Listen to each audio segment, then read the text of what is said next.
مولانا کے بغیر آئینی ترامیم ممکن ہے؟ بلا جواز ان کا ایک ہی نیریٹو ہے، چور چور، ڈاکو ڈاکو۔ انہیں میں تو بار بار یہ بات کہہ چکا ہوں کہ آپ کو سبق سیکھنا چاہیے نواز شریف صاحب سے۔ ہم کہتے تھے انہیں کہ یار یہ کردار کشی، یہ حرکتیں، یہ چھوڑو یار، یہ سیاست نہیں ہے، آپ جو کر رہے ہو یہ آپ کو بھگتنا پڑے گا۔ پاکستان تحریک انصاف کے احتجاج وغیرہ کو روکنے کو آپ کیا سمجھتے ہیں؟ وہی جماعت ہے نا جس نے پی ٹی وی پہ بھی حملہ کیا، جو پارلیمان میں بھی گھسی، 126 دن تک دھرنے دے کر پاکستان کی معیشت کو تباہ کرنے کی کوشش کرتی رہی۔ تحریک انصاف کو بھی چاہیے کہ اپنا ماضی ٹھیک کرنے کی کوشش کرے۔ آئینی ترامیم مولانا سے ملاقات بھی کی بلاول صاحب نے، لیکن وہ مانے نہیں پھر۔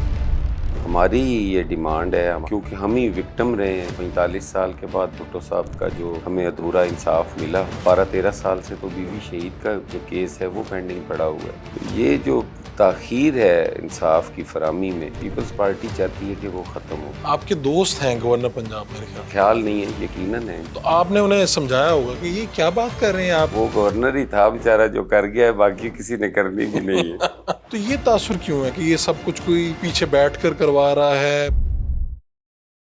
یہ حسن مرزا صاحب، یہ کیا ہوا؟ آئینی ترامیم مولانا سے ملاقات بھی کی بلاول صاحب نے، لیکن وہ مانے نہیں پھر۔ دیکھیں جی، یہ تو سیاست میں ہوتا رہتا ہے کہ سیاستدان ملتے ہیں،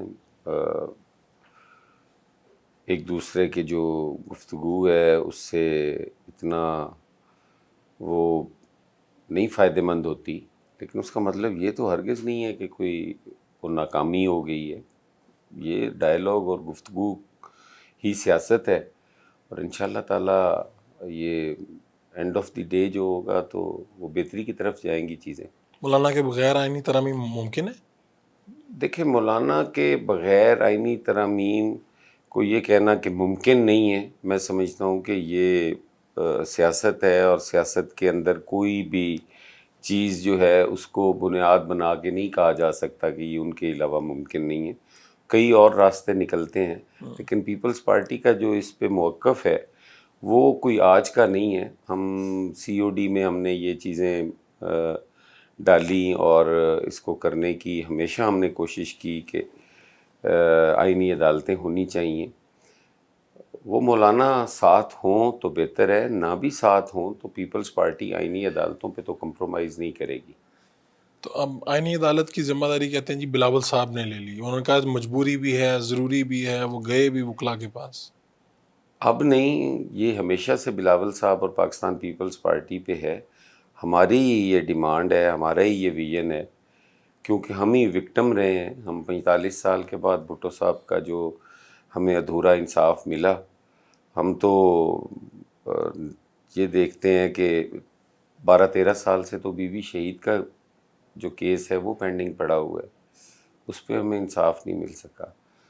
تو لوگ جو 20-30 سال سے بیٹھے انتظار کر رہے ہیں کال کوٹھڑیوں میں اور جیلوں میں، اور کئی تو ان میں سے ایگزیکیوٹ ہو جاتے ہیں، کئی ان میں سے بری ہو جاتے ہیں، تب ان کی اپیل آتی ہے، اور بعد میں پتہ چلتا ہے یہ بندہ تو پہلے ہی سزا بھگت چکا ہے۔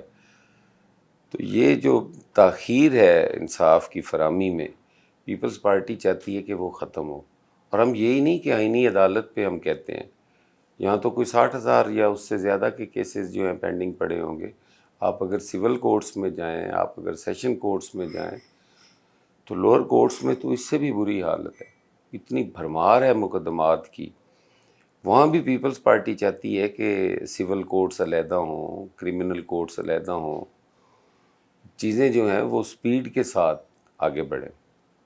تو ڈیفینیٹلی یہ جو پچھلی 13-14 ماہ کی حکومت تھی، اس میں بھی آئینی عدالت کی آپ لوگوں نے کہیں پہ بات کی ہوگی، دیکھیں یہ یقیناً بات ہوتی رہی ہے، لیکن باہر پبلک میں نہیں آئی یہ بات۔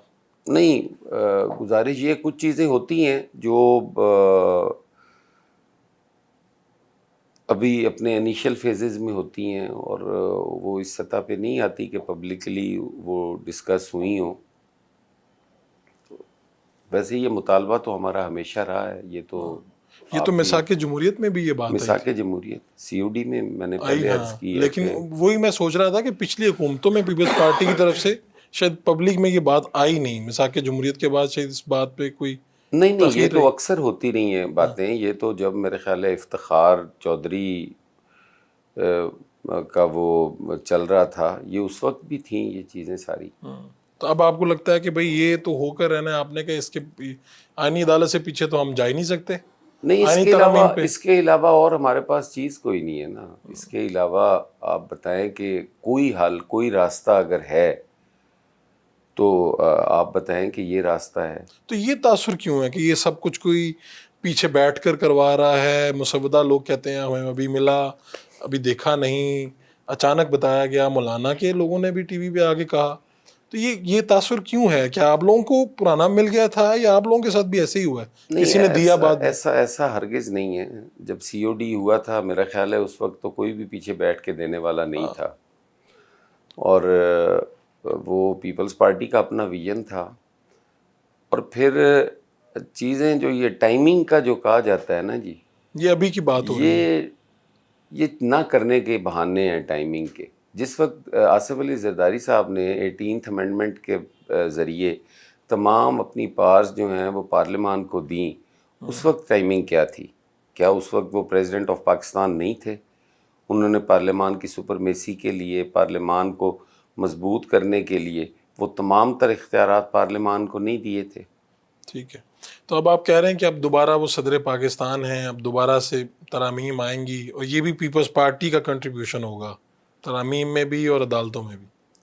دیکھیں، پیپلز پارٹی ہی وہ واحد پولیٹیکل پارٹی ہے جس نے آج تک آئین بنانے سے لے کے اس کو سنوارنے تک، اس کی حفاظت کے